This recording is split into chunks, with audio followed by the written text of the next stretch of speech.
Hello, everyone. Happy Thursday. I had so many things I wanted to talk about on today's Quit of the Week, but I'm going to go with the one that is most current because a few things have happened in the past few weeks that have triggered this need to explain the Quit of the Week, which is quitting hiding your hurt. And the flip side of that, you realize often there's a flip side that people use much more frequently, but I like to flip it around and call it quitting. But the flip side is start asking for help. A lot of high performers have a very difficult time with this. And I have a very, very difficult time with this. But a few things, like I said, in recent past have led me to realize the value of asking for help. And I'll take a step back. Obviously, I am writing a book and putting out Facebook Lives, and I have a podcast that's supposed to be giving advice, and it's advice on quitting, which is one very specific area. But I think I have this thought that, okay, if somebody's going to take advice from me, they better never know that I'm slipping up in any other area of my life. You know, she better be good at quitting, and she better have all the rest of her stuff together, which I realize is not true because, as I think I just heard on a Tim Ferriss podcast, you know, everybody is just walking wounds of some sort who have really excelled in one or two areas, you know, despite those wounds. Very few, if any, people who you look to for advice are somehow flaw-free. Probably nobody. So I'm just going to bring up a few of the things that led to this so that maybe you'll have some kind of resonance with them. The first was my trip to Europe. You may have seen, if you were my Facebook friend, the post I put when I got back, which was like, this trip was very difficult. And it was difficult because I was alone and my luggage was too heavy, and a number of different reasons made it hard. And after that post, I went up to LA and I met with my friend Nico, who is from Spain, from Madrid. And he'd given me some restaurant tips while I was there. But he said to me, he said, why didn't you say while you were there, hey, I'm having a hard time. I'm feeling really alone in Spain. I'm having a hard time with my luggage. I really just need some people to talk to. He said, I know so many people I could have hooked you up with. And I said, well, does anybody like really want to see my sad cat story on Facebook? Like, hey guys, I'm really lonely over here. And I realized a lot of that came from the fact that being lonely on what most people think is your vacation is such a first world problem that I did not feel I had any right to even say, hey, I need a little help. I even just need a person to have some coffee with. Some human interaction would be great. I didn't think I had like the right to say that. And I also thought if I said that, nobody would really think I had my stuff together and would want to listen to anything else I had to say. I realize in retrospect, these are not necessarily valid thoughts, but this is what was going through my head at the time. And it took Nico saying like, nobody can help you if you don't tell us that you needed help. Yes, we appreciate that you came back and you put out a post that said, I needed help in the past, you know, vacations aren't always glamorous, but like that doesn't help us help you now, you know?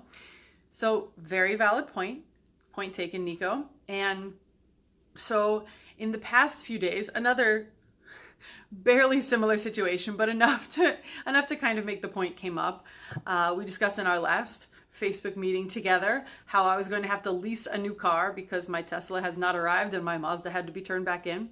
So I leased a new car. It arrived Friday morning. I have 35 miles on it when Monday morning the security guard at work comes in. Dr. Morski, do you have a black Infiniti? And I was like, that question is never good.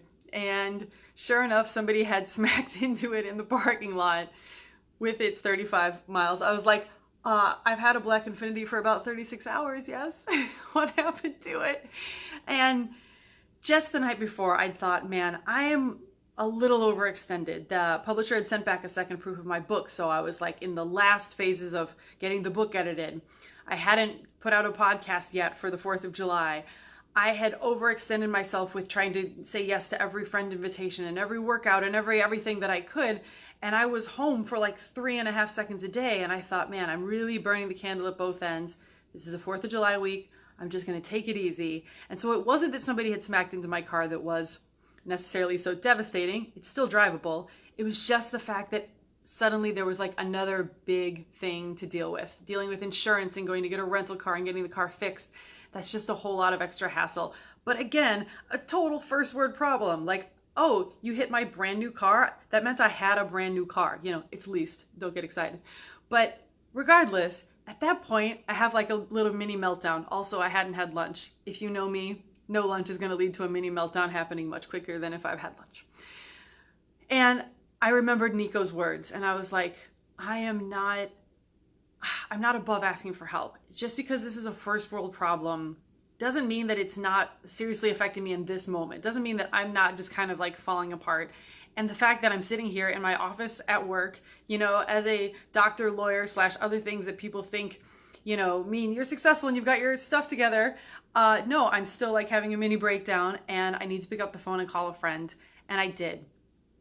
And he even said, I'm glad you called. You know, like, I didn't even know what I wanted from this person. I just needed to tell somebody like, hey, I'm having a rough day, and please don't laugh at how ridiculous the roughness reasons are. You know, oh, because my book's almost coming out, because my new car got hit, because I had too many friend things this weekend. Like, these sound ridiculous, but at some point in time, that just seemed like a problem to me, and I needed to reach out, and I needed to say, hey, I'm barely juggling all these things that I'm trying to be juggling, and I just need somebody to listen for 5 minutes. And he did. And then I am still starving at this point. And I walked over to another doctor's office and asked, like, hey, can we go get some food? Like, and would you mind driving me to go get some food? Because at this point I'm so weak and my car just got hit. And he did. And like, after that, everything was better. And if I hadn't done that, man, I don't know how long I would have been like shaky and starvy and wallowing in my first world problem. In case if I called that a third world problem a minute ago, I meant first world. But regardless, I reached out for help. And I've decided at that moment to quit trying to hide anytime that I'm having a problem, because I've deemed that problem isn't worthy of anybody else knowing, or that it's going to somehow like delegitimize me as a person who is worthy of giving advice in other categories.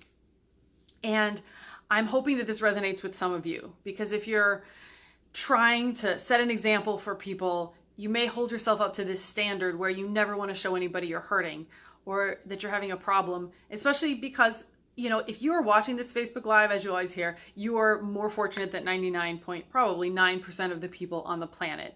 And there's a point where we need to realize that and keep that in perspective, but don't put it to the point where, you know, since you're not a child soldier in a war-torn place, you no longer have anything you get to come to somebody else with as a problem.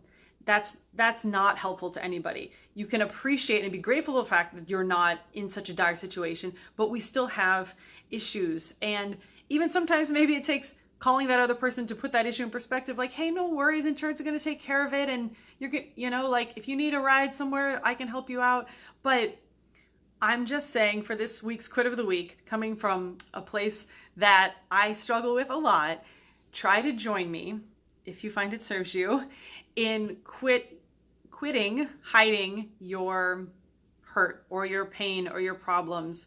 And put another way, don't be so afraid to ask for help and support. All right. P.S. If you'd like to ask for help and support from me, you know where to find me. Facebook, Instagram, message me here. And if you would like to find me on Facebook or Instagram for any other reason and send me a message about something you'd like to see in one of these Facebook Lives, that would also be awesome. Happy belated 4th of July. If you haven't checked it out, I put out a 4th of July themed freedom episode yesterday that talks about 5 quits that will help you find more freedom. This isn't one of them, so this is a bonus quit for this week. But anyway, hope you're having a great Thursday, and we'll talk to you next week. Bye.